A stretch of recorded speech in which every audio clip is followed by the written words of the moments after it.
Hello बच्चों, कैसे हैं? उम्मीद है कि आप बेहतर होंगे। प्यारे बच्चों, हम लोगों की क्लास लगातार रन कर रही है। तो पिछले वीडियो में हमसे जो भी आप लोगों से बात हुई थी उस विषय में आपको मुझे लगता है कि किसी प्रकार की कोई समस्या नहीं हुई होगी। अगर होती है तो हमने आपको पहले से बता रखा है कि आप हमारे व्यक्तिगत नंबर पर संपर्क कर सकते हैं। जो भी आर्य संस्कार पब्लिक स्कूल से जुड़े हुए बच्चे हमारे हैं, जहाँ पर मुझे शिक्षण कार्य करना है आफ्टर लॉकडाउन, अगर उनको स्पेशली और कोई समस्या है तो वो और उनसे बेहतर तरीके से पूछ सकते हैं। आपको थोड़ी बड़ी जो भी असुविधा जैसे भी हो आप नो डाउट पूछिएगा। मैं इसीलिए आपको अपना कॉन्टैक्ट नंबर दे रखा हूँ। चीज़ें कम समझ में आए फिर आप पूछिए, ना समझ में आए फिर आप पूछिए, बार बार पूछिए, हम आपके लिए बिल्कुल पूरी तरह से तत्पर हैं। तो प्यारे बच्चों, हमारी जो आपसे बात हुई थी वो दर्पण से संबंधित कुछ परिभाषाओं पर बात शायद हो चुकी थी।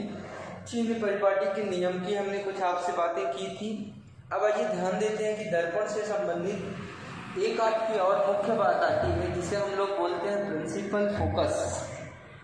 क्या बोलते हैं प्यारे बच्चों? Principal focus. उसे हम लोग बोलते हैं मुख्य फोकस।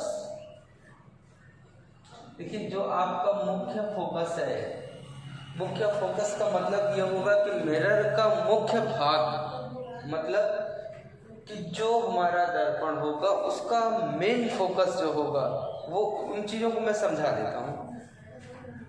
प्रिंसिपल फोकस, जरा सा ध्यान देते हैं कि ये हमारा प्रिंसिपल फोकस है। तो प्रिंसिपल फोकस हमारा है, उसके बारे में जानने के लिए सबसे पहले ध्यान देंगे कि देखो बच्चों, फोकस अगर आपके हैं, मिरर दो हैं, तो दो टाइप के आपको फोकस भी मिलेंगे। मतलब ये हुआ कि अवतल का अलग होगा, उत्तल का अलग होगा। तो मैं दोनों दर्पण बना देता हूँ। ये हमारा अवतल दर्पण हो गया। अभी तो अवतल नहीं, अभी ये केवल और केवल क्या है सर? ये दर्पण। तो यहाँ पर हमने मेजर कर दिया, इसका नाम क्या है? अवतल। अवतल दर्पण। चलिए, लेकिन दर्पण अवतल कब बनेगा प्यारे बच्चों? जब मैं इसकी बाहरी सतह को कलई कर दूंगा। कलई करने का मतलब इसे हम इसकी पुताई कर देंगे। बहुत अच्छे। अब जरा सा ध्यान देना है कि जैसे ही मैंने इसकी सतह को कलई किया, ये सिरा आपका दबा हुआ मिला, तो आपने कहा कि सर दबा हुआ है, इसलिए इसे क्या कहेंगे? अवतल दर्पण। मतलब हम कह सकते हैं कि गोलीय दर्पण के परावर्तक तल यदि दबा हुआ है और परावर्तन दबे तल से होगा तो ऐसा दर्पण जो होगा वो हमारा अवतल होगा। अब प्यारे बच्चों, क्या करना है मुझको? इसके प्रिंसिपल एक्सिस की रचना करनी है। चलिए, ये हमने क्या किया, इसके प्रिंसिपल एक्सिस का मतलब हुआ इसकी मुख्य अक्ष। और मैंने आपको बताया था कि मुख्य अक्ष जो होगा वो दर्पण के ध्रुव का मतलब पोल और सेंटर ऑफ कर्वेचर देख रहे हैं आप, को मिलाने वाली सीधी रेखा पर। प्यारे बच्चों, ये ध्यान रखना है, ध्रुव को भी मैंने परिभाषित किया था पोल को, और इसे हम लोग बोले थे वक्रता केंद्र, सेंटर ऑफ कर्वेचर, वक्रता केंद्र। प्यारे बच्चों, ये ध्यान रखना कि जो चीजें दूर से, जो किरणें दूर से आएंगी वो परस्पर समांतर होती हैं। आप सपोज करिएगा कि सेंटर ऑफ कर्वेचर के बाद एक आपका ऑब्जेक्ट रखा हुआ है। क्या रखा सर? ऑब्जेक्ट रखा। ऑब्जेक्ट का मतलब वस्तु रखी है। ऐसे एज्यूम कर लेते हैं, ऐसे एज्यूम करते हैं। और उस टाइम में हो क्या रहा है प्यारे बच्चों कि वस्तुओं से किरणें निकल रही हैं। अभी मैं आपको वस्तु और प्रतिबिंब के बारे में बताऊंगा। छोटी छोटी चीज़ों को जब तक सीखेंगे नहीं तब तक मज़ा नहीं आएगा। यहाँ से किरण निकली और एक किरण तो यहाँ से निकलेगी, बहुत सारी निकलेगी। अच्छा, फिर क्या हुआ? फिर यहाँ से किरण निकली। अब ध्यान ये देना कि जो किरणें दूर से आती हैं बच्चों वो समांतर होती है। कैसी होती है? पैरेलल होती है एक दूसरे के। देख भी रहे हैं। अच्छा, हुआ क्या कि ये किरण यहाँ से निकलने के बाद इस स्थान पर पहुंची, तो इसे हम लोग जानते हैं ना कि परावर्तक तल कहते हैं। जहाँ से प्रकाश की किरणें टकरा करके लौटेंगी उस स्थान को हम लोग क्या बोलेंगे सर, परावर्तक तल बोलेंगे। अब मैंने मान लिया कि यहाँ से टकराने के बाद वो किरण ऐसे लौट रही है, तो इधर तो जा नहीं सकती, तो उसे लौटना पड़ेगा। फिर यहाँ से टकराने के बाद फिर ये ऐसे लौट रही है। ध्यान देना बच्चों, प्रकाश की किरण मान लेते हैं यहाँ से भी होकर के गुजरी, जब यहाँ से भी होकर के गुजरी तो यहाँ टकराएगी, और टकराने के बाद फिर क्या होगी सर, फिर तो वो लौटेगी। अच्छा चलिए, फिर प्यारे बच्चों ध्यान दें कि एक प्रकाश की किरण और आई, फिर यहाँ से टकराई, और टकराने के बाद क्या हुआ कि ये किरण ऐसे फिर लौट गई। थोड़ा सा टेढ़ा हो गया है, यद्यपि यह टेढ़ा नहीं होना चाहिए, इसको थोड़ा सा क्योंकि स्केल्स तो है नहीं, सीधा कर लिया जाएगा।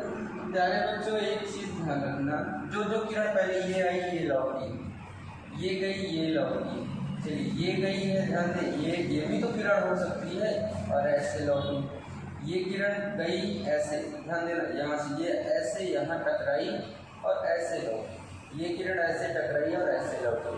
तो प्यारे बच्चों ध्यान हमको ये देना है कि ये सभी किरणें देखो किसी एक बिंदु पर इकट्ठा होती हुई प्रतीत हो रही है कि हो रही है सर, यहाँ पर इकट्ठा हो रही है।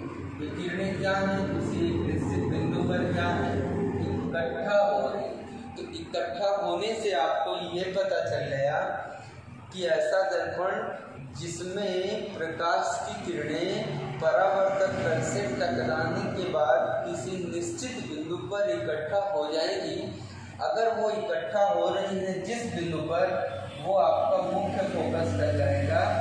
मुख्य फोकस का मतलब ये किरणें वास्तव में इकट्ठा हो रही हैं, तो अगर इकट्ठा होती प्रतीत होंगी तो वो दूसरी चीज ध्यान रखना कि किरणों का किसी निश्चित बिंदु पर इकट्ठा होना, मैंने आपको बताया था, किरण पुंज बताया था बच्चों। तो उसमें हम लोगों ने क्या देखा था कि समांतर किरणें जब किसी निश्चित बिंदु पर इकट्ठा हो रही थी तो उसका नाम हम लोगों ने रखा था अभिसारी। कौन सा नाम रखा था सर, अभिसारी किरण पुंज रखे थे। अब मुझे ये बताइएगा बच्चों कि अगर इस दर्पण ने यहाँ पर किरणों को पूरी तरह से इकट्ठा कर लिया, तो क्या मैं इस दर्पण को या लगा करके अभिसारी दर्पण नहीं कह सकता क्या सर? बिल्कुल कह सकते हैं। क्या कह सकते हैं इसको? अभिसारी दर्पण। अब कोई पूछे कि अभिसारी दर्पण क्या है, तो हम लोग ये कह सकते हैं कि प्रकाश की समांतर किरणों को किसी निश्चित बिंदु पर इकट्ठा करने वाला दर्पण जो होगा वो अभिसारी दर्पण होगा। अब आइए इसी तरह से हम लोग एक उत्तल दर्पण की जानकारी लेते हैं। तो सबसे पहले क्या करेंगे कि उत्तल दर्पण का जो सिरा होगा, जहाँ से परावर्तक तल होना है, वो आपका उभरा हुआ होगा। मतलब ये सिरा उभरा है, ये सिरा कैसा होगा सर? ये जो दबा वाला सिरा है, इस सिरे को ऐसे तलई करना। तलई करने का मतलब इस पर लेप लगाना। लेप लगाने का मतलब ये हुआ प्यारे बच्चों कि इस सतह को इनट्रांसपेरेंट करना है, अपारदर्शी करना है। फिर हम वही बात करेंगे, ध्यान रखना, दर्पण के परावर्तक तल का मध्य बिंदु क्या कहलाता है सर? परावर्तक तल का मध्य बिंदु दर्पण का ध्रुव कहलाता है। अब ये ध्यान रखना है कि यहाँ ध्रुव था, तो ध्रुव की जस्ट पड़ोस में यहाँ पर आपको क्या मिला था? फोकस मिला। तो यहाँ भी क्या करेंगे, अगर हम इसे ऐसे ऐसे करके मान लें, ध्यान रखना प्यारे, तो दिमाग में चूंकि एक बात आ सकती है आपके कि सर सेंटर ऑफ कर्वेचर इधर हो सकता है क्या? प्यारे बच्चों ध्यान रखना है कि अगर हम गोले की रचना करेंगे तो नो डाउट इसका सेंटर जो होगा वो यहाँ पर होगा। आप ध्यान दे लीजिएगा। तो सेंटर अगर यहाँ होगा तो वक्र का केंद्र कहाँ पर होगा सर? वक्र का केंद्र भी सेंटर पर होगा, क्योंकि गोली दर्पण जिस खोखले गोले का भाग होगा उसका केंद्र आपका सेंटर ऑफ कर्वेचर कहलाएगा। तो प्यारे बच्चों ये बताना है मुझको कि इस पोल और इस सेंटर ऑफ कर्वेचर के ठीक बीचों बीच कौन होता है सर? फोकस स्थित होता है। मैंने फोकस को रख दिया, बात समझते चलिए। अब आप फिर यही प्रक्रिया अपनाइएगा। मान लो कि ये आपके पास वस्तु है और इसका नाम क्या है सर, ए और बी। होना क्या है कि इससे निकलनी है प्रकाश की किरणें, आई ऐसे सीधी, यहाँ से भी आई ऐसे सीधी आई, चलिए बहुत अच्छी, यहाँ से भी आई दर्पण पर पहुँची, यहाँ से भी आई दर्पण पर पहुँची। ये भी एक प्रकाश की किरण है जो सीधे जाना चाहती है। और ध्यान रखना कि इसके वस्तु से जो किरणें निकलेंगी वो पैरेलल ही होंगी, समांतर होंगी। अब ध्यान रखना कि ये जो एरिया आपका है वो इनट्रांसपेरेंट है, मीन्स अपारदर्शी। कैसा है? अपारदर्शी। आपका परावर्तक तल लेंस के बाद कैसा व्यवहार कर रहा है सर? अपारदर्शी होने का व्यवहार कर रहा है। तो ध्यान ये देना है कि किरण जब यहाँ तक आई, टकराई, तो टकराने के बाद प्यारे बच्चों होता क्या है कि ये किरणें जो होंगी वो फोकस पर जाती हुई प्रतीत होंगी। ध्यान रखना, इसीलिए हम इसको इनकॉन्टिन्यूअस लाइन से शो कर रहे हैं, असांतत्य लाइन से शो कर रहे हैं, सातत्य लाइन से शो नहीं कर रहे हैं। मतलब हम इसे बोल सकते हैं कि इसलिए से हम डॉट लाइन से व्यक्त कर रहे हैं। यहाँ किरणें आती हुई प्रतीत होंगी, ना कि वास्तव में आएंगी। फिर क्या होगा सर? फिर यहाँ से किरणें आएंगी, ऐसे टकराएंगी और ऐसे लौट जाएंगी। फिर ध्यान दो, अब जैसे ये किरण आई है तो ये भी क्या होगी? आपकी फोकस पर आती हुई प्रतीत होगी। बाकी यहीं से ये किरण अपने मार्ग में क्या होगी? अपने माध्यम में लौट जाएगी।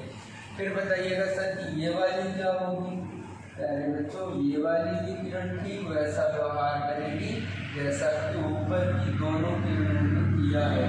अब ध्यान देना कि ये ऐसे जब गई, इसका मतलब ये हुआ कि सर ये भी किरण उसी मार्ग में लौटेगी। हाँ बिल्कुल उसी मार्ग में ये भी लौट आएगी। चलिए बहुत अच्छी। फिर सर ये वाली किरण, ये वाली भी प्यारे बच्चों वही व्यवहार करेगी, लेकिन होगा क्या कि ये भी किरण क्या होगी? उसी माध्यम में वापस चलिए। एक छोटी सी बात आप ध्यान देना, अगर आप ध्यान दे रहे हो तो किसी एक निश्चित पॉइंट से प्रकाश की किरणें देखो बच्चों चारों दिशा में क्या हो रही है सर? फैल रही है। फैलने का मतलब अभिसरण हो रहा है। अभिसरण का मतलब क्या हो रहा है सर? अभिसारी होगा या अपसारी होगा? सर फैलने का तो मतलब अपसारी होगा। तो इसका मतलब ये हुआ कि उत्तल दर्पण जो होगा वो किस टाइप का व्यवहार करेगा सर? अपसरण का व्यवहार करेगा। क्या मैं ये कह सकता हूँ क्या कि आपका ये जो दर्पण है जिसे हम लोग उत्तल बोलते हैं, इस उत्तल दर्पण का एक दूसरा नाम हम रख देते हैं या अपसारी दर्पण। मान लें कि आपसे उत्तल दर्पण की परिभाषा ना पूछे, अपसारी दर्पण पूछे, तो जानकारी के लिए रखे रहिएगा कि हम लोग इसे क्या करेंगे? अपसारी दर्पण। अब प्यारे बच्चों थोड़ी सी बात समझिएगा, किरणें देख रहे हैं, परावर्तन के पश्चात जिस बिंदु पर वास्तव में मिलती नहीं अभी तो मिलती हुई प्रतीत होती है वो उत्तल दर्पण का फोकस हो जाएगा। इस तरह से हम लोग क्या करेंगे कि फोकस के बारे में जानकारी कलेक्ट करेंगे। अब मुझे उम्मीद है कि चीज़ें आपको समझ में आ चुकी होंगी। अगर आपको अगर सुविधा हुई होगी तो फिर से वीडियो को पीछे करके आसानी से धीरे धीरे एक एक बिंदु को समझ लीजिएगा। ओके, अब मैं इसको इरेज करूँगा। अब आइए, क्योंकि आप लोगों को भी बहुत सारी चीज़ें सिखानी है। आपकी जो ये वाली ये चैप्टर आपका जो है वो इम्पोर्टेंट है अकॉर्डिंग टू एग्जामिनेशन, या फिर हम कुछ भी कहें जो भी एग्ज़ाम हम देंगे। लाइट आपका महत्वपूर्ण चैप्टर है, बहुत से क्वेश्चन बढ़िया बनते हैं। इंटरमीडिएट में भी जाएंगे तब भी आपको ये सारी चीज़ें वहाँ मिलेंगी, लेकिन उसका मज़ा आपको तब आएगा मेरे बच्चे जब आप बढ़िया से इसके बारे में पहले से कुछ जानते थे। क्योंकि जिस रास्ते पर आप पहले से गए हों और फिर वहाँ जाना हो तो शायद कठिनाई नहीं होगी, और आप पहली बार उस रास्ते पर जाओगे तो शायद पूछना पड़ेगा बार बार, बहुत सारी समस्याओं का आपको क्या करना पड़ेगा, फिर बहुत सारी समस्या का हम लोगों को सामना करना पड़ेगा। अब इस तरह से हमारी अब आपसे जो बात होगी वो दर्पण से जुड़ी अन्य होगी। मतलब हम दो बातें करेंगे, वस्तु की और प्रतिबिंब की, फिर प्रतिबिंब बनने का नियम। अब आइए ध्यान देते हैं, दो बातें हमको आपसे करेंगे। एक बात करनी है वस्तु क्या है और दूसरी बात करनी है प्रतिबिंब। वस्तु तथा आप चाहे प्रश्न अपना मेंटेन कर लेंगे, वस्तु तथा प्रतिबिंब क्या है। देखो कुछ चीज़ें ऐसी हैं जो आपके एनसीईआरटी सिलेबस में भी नहीं है, लेकिन हमको करना क्या है कि बेहतर तरीके से चीज़ों के बारे में जान लेना है। जब तक हम लोग उनके बारे में बेहतर तरीके से जानेंगे नहीं, तब तक हम बढ़िया क्वेश्चन अच्छी तरह से कर नहीं पाएंगे। ठीक है, बात समझते चलिएगा। मैं करूँगा सबसे पहले वस्तु की बात कि आपका वस्तु क्या है। अब चूँकि वस्तु का तो काम पड़ेगा ही, आपको ऑलरेडी काम पढ़ना है, तो जब तक आपको वस्तु का काम पड़ेगा, जिसे हम लोग क्या बोलेंगे, ऑब्जेक्ट। क्या बोलेंगे सर, हम उसे ऑब्जेक्ट बोलेंगे। चलिए बहुत अच्छे। अब ध्यान दें वस्तु है क्या, जैसे थोड़ी देर समझ लें। जैसे यहाँ पर ये मैंने दर्पण ले लिया, चीज़ों को समझते और देखते, ये दर्पण ले लिया। अगर मैंने इसके सिरे को कलई कर दिया और मैंने इसके एक्सिस की रचना कर दी, तो ये बताओ पहले तो इस पर किरणें कब आएंगी। आने का मतलब किरणें कहाँ से आएंगी सर, किरणें तभी आएंगी जब यहाँ पर वस्तु। तो किरण दे कौन रहा है सर, वस्तु दे रहा है। वस्तु दे रहा है का मतलब वस्तु से किरण आकर के इस पर आपतित होती है। आपतित होने का मतलब इस पर प्रकाश की किरणें आकर के गिरती है। तो वस्तु की परिभाषा में हम लोग ये कह सकते हैं कि जिस प्रकाश स्रोत से चलकर के प्रकाश की किरणें, लिखना होगा तो आप लिख भी सकते हैं, जिस प्रकाश स्रोत से चलकर प्रकाश की किरणें दर्पण पर आपतित होती हैं, दर्पण पर आपतित होती हैं, उसे हम लोग क्या बोलेंगे, वस्तु बोलेंगे। तो वस्तु का मतलब ये हुआ कि जिस स्रोत से निकला हुआ किरण आपके दर्पण पर आपतित होता है। आपतित का मतलब आकर के गिरती है। तो जहाँ से किरण आपकी आकर के गिरती है, जिस स्रोत से आकर के किरणें दर्पण पर गिरती हैं, वो आपकी क्या कहलाएगी सर, वो हमारी वस्तु कहलाएगी। अब जरा सा ध्यान दें, वस्तु के बाद हमको ध्यान रखना है कि हमारा जो प्रतिबिंब है वो क्या है और कब बनता है, कैसे बनता है, इन सारी चीज़ों के बारे में। प्रतिबिंब को हम लोग क्या बोलते हैं, इमेज। क्या बोलते हैं सर, हम लोग इसे इमेज बोलते हैं।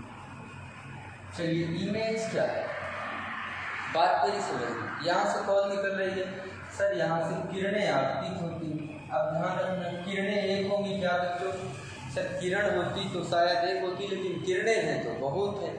अब बहुत है तो मान लें कि ये कोई एक वस्तु है, यहाँ से ऐसे किरण जा रही है, ऐसे समझना, बल्कि कॉमनली समझना, फिर मेथड से भी हम काम करेंगे। अब इस वस्तु से दूसरी एक प्रकाश की किरण निकली और यहीं पर जाकर के मिल गई। अच्छा, जहाँ ये मिल रही है, क्या हम इसका कोई नाम मेजर कर सकते हैं, क्या हमने नाम रखते हैं इसका, कटान बिंदु। कौन सा बिंदु, कटान। कटान बिंदु का मतलब जहाँ से चीज़ें एक दूसरे को पर अध्यारोपित होती हों, जहाँ से चीज़ें एक दूसरे को क्रॉस करती हों, उसका नाम क्या होगा, क्रॉस पॉइंट। क्या बोलते हैं सर इसको हम लोग, सर इसका नाम है क्रॉस पॉइंट। ये आपका क्रॉस पॉइंट क्या होता है सर, जहाँ पर दो किरणें आपस में मिलती हैं, वो चीज़ें आपकी होती हैं आपका क्रॉस पॉइंट। तो यहाँ पर जो आपको ये बिंदु मिल रहा है, यही बिंदु आपका क्या है सर, ये बिंदु हमारा प्रतिबिंब है। क्योंकि प्रतिबिंब बिंदु के अकॉर्डिंग भी हो सकता है। दूरी पर अगर अनंत पर होगी तो प्रतिबिंब कैसा बनता है, बिंदु के आकार का बनता है। आप देखो तारों को कंपेयर करो, क्या तारे बहुत बड़े दिखाई देते हैं, क्या सर छोटे दिखाई देते हैं। अब चंद्रमा बड़ा दिखाई देता है क्या, जी सर बड़ा दिखाई देता है। क्यों दिखाई देता है, दैट्स अ पॉइंट। देखो हम लोग पढ़ेंगे सीन एंगल के बारे में पढ़ेंगे, जिसे हम लोग बोलते हैं दर्शन कोण। जब हम लोग दर्शन कोण को पढ़ेंगे तो उस टाइम हम आपको बता देंगे। दर्शन कोण को हम यूँ कह सकते हैं कि जिस कोण से हम किसी वस्तु को देखते हैं, यानी कि वस्तु को देखने के लिए जिस कोण की मुझे आवश्यकता होगी, दर्शन कोण। अब ये क्वेश्चन बन रहा है कि सर वस्तु को देखने के लिए कोण की आवश्यकता होगी। जी हाँ बिल्कुल। ऐसे आप एज्यूम करो, मान लो कि एक वस्तु है। अब इस वस्तु को क्या करोगे कि अपने नेत्र से जितना दूरी पर लेकर के जाओगे, ऐसे लेके जाते जाते चले जाओ, तो बात आप देख रहे होंगे कि वस्तु जैसे जैसे दूर जा रही है, वस्तु का प्रतिबिंब छोटा होता चला जाता है। बात मेरी समझें। मान लो कि ये आप हैं, बात समझना, ऐसे करते हैं, इमेज फॉर्म कर लेंगे।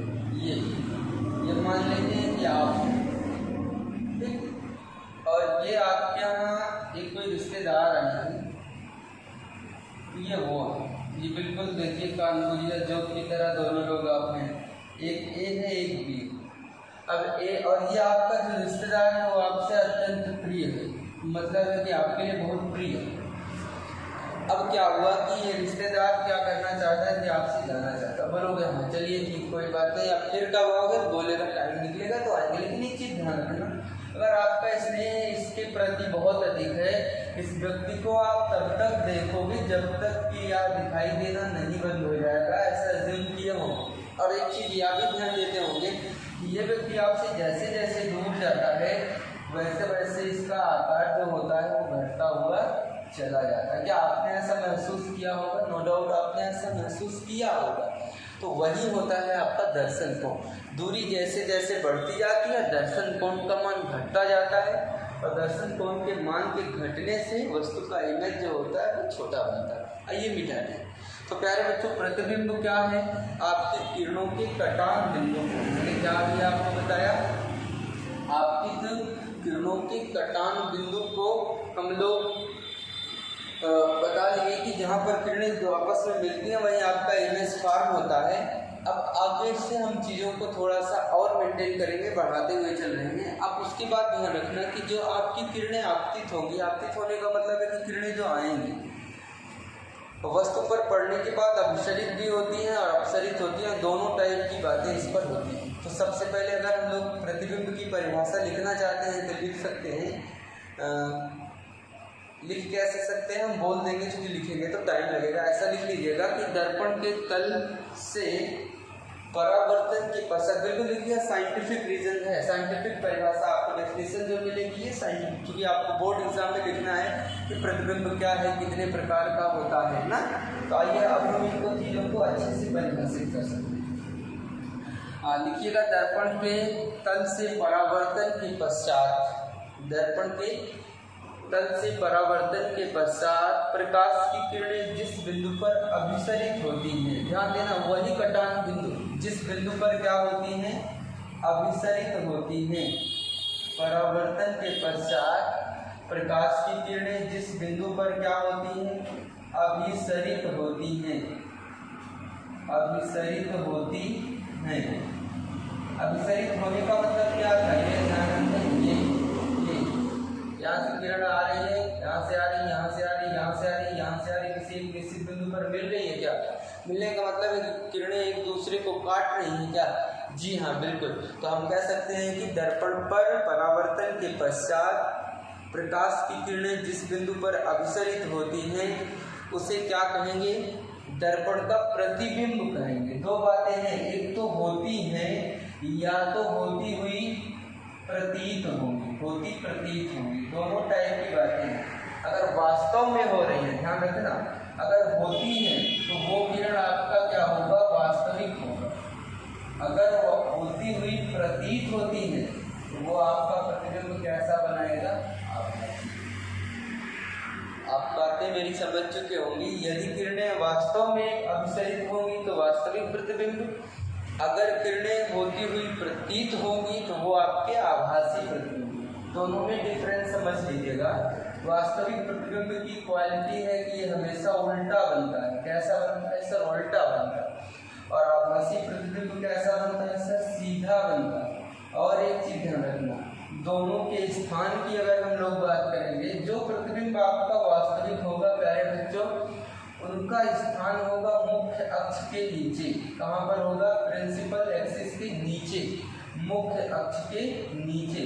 और जो प्रतिबिंब आपका सीधा होगा यानी आभासी होगा, उनका स्थान जो होगा वह मुख्य अक्ष के ऊपर होगा। ये ध्यान रखना, मुख्य अक्ष के ऊपर जितने प्रतिबिंब बनेंगे वो आपके सीधे होंगे, और नीचे बनने वाला प्रतिबिंब जो आपका होगा वो उल्टा होगा। अब जैसे पूछा कि प्रतिबिंब क्या है या कितने प्रकार के होते हैं, तो प्रतिबिंब मैंने बताया कि किसी दर्पण से परावर्तन के पश्चात प्रकाश की किरणें जिस बिंदु पर अपसरित होती हैं या होती हुई प्रतीत होती हैं, दर्पण का क्या कहलाएगा, सॉरी वस्तु का क्या कहलाएगा? प्रतिबिंब कहलाएगा। अब बातें ये हुआ कि प्रतिबिंब कितने प्रकार का, तो पता चला कि सर प्रतिबिंब दो प्रकार का। कौन कौन सा? सर एक हमारा रियल इमेज होगा मतलब हुआ हम ये कह सकते हैं कि आपका प्रतिबिंब जो एक होगा वो वास्तविक होगा। फिर सर दूसरा कौन होगा? सर एक हमारा आभासी प्रतिबिंब होगा। आभासी प्रतिबिंब का मतलब वर्चुअल इमेज जो आपका होगा उसे हम लोग क्या बोलेंगे? आभासी प्रतिबिंब। अब वास्तविक प्रतिबिंब क्या है और आभासी प्रतिबिंब क्या है मैंने यहाँ डिफाइन कर दिया। और अगर हम लोग इनके बारे में बेहतर तरीके से लिखना चाहते हैं तो परावर्तन के पश्चात किरणें यदि वास्तव में मिलती हैं तो प्रतिबिंब वास्तविक बनेगा, और मिलती हुई प्रतीत होंगी तो वो किरणें आपकी आभासी होंगी। मतलब कि उनसे बनने वाला जो आपका प्रतिबिंब होगा वो आपका आभासी होगा। मुझे उम्मीद है कि यहाँ तक आपको बेहतर तरीके से समझ में आया होगा। धीरे धीरे हम इमेज को फॉर्म करेंगे, प्रतिबिंब को बनाएंगे, फिर आप और बेहतर तरीके से सीख जाएंगे मुझे कितनी चीज़ें कैसे बनानी। क्योंकि आप चाहे IIT पॉलिटेक्निक या बड़े होकर के कंपटीशन एग्ज़ाम में जाओगे, रेलवे के एग्ज़ाम दोगे तो वहाँ भी यहाँ से क्वेश्चन आते हैं। तो आइए प्यारे बच्चों हम इसे मेंटेन करते हैं। तो मैंने शॉर्टकट चीज़ों को तो नहीं बताया लेकिन तरीके से बताया है। उम्मीद है कि चीज़ें आपको समझ में आई होंगी, और अगर आपको कहीं भी असुविधा होगी तो मैंने बता रखा है कि बच्चे ये हमारा कॉन्टैक्ट नंबर है, उस पर आप संपर्क करिएगा। जैसे भी समस्या होगी हम आपकी समस्या का समाधान करेंगे। अब आइए ध्यान देते हैं कि प्रतिबिंब बनने के नियम क्या हैं, प्रतिबिंब बनता कैसे है, सारी चीज़ों पर हम लोग फोकस करने वाले हैं। चलिए अब प्यारे बच्चों एक स्क्रीन डाल दीजिएगा। प्रतिबिंब बनने के नियम। ध्यान रखना मुझे क्या करना है, प्रतिबिंब बनने के नियम। देखो प्रतिबिंब बनने या बनाने के 3 ही नियम हैं। प्रतिबिंब बनाने के नियम भी कर सकते हैं आप, नियम है सर निम्नलिखित 3 नियम। उन तीनों नियमों को याद रखिएगा, आप किसी भी वस्तु का प्रतिबिंब फॉर्म कर सकते हैं। ये नियम नंबर फर्स्ट आपका क्या है? फर्स्ट ये है कि मुख्य अक्ष के समांतर आने वाली मुख्य अक्ष के समांतर आने वाली किरण दर्पण से परावर्तन के पश्चात फोकस से होकर गुजर जाती है, या मुख्य फोकस से होकर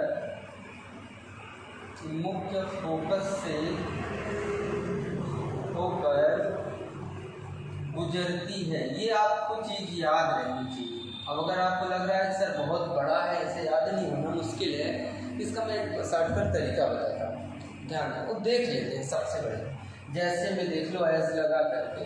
आप एज्यूम करो कि ये हमारा क्या है सर, ये हमारा दर्पण है। दर्पण कैसा है सर? अभी तो कुछ नहीं कह सकते, क्यों?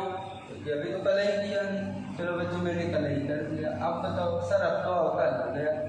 अवतल का और कौन सा नाम है सर? अभिसारी नाम होता है अवतल का। चलिए अभिसारी हो गया।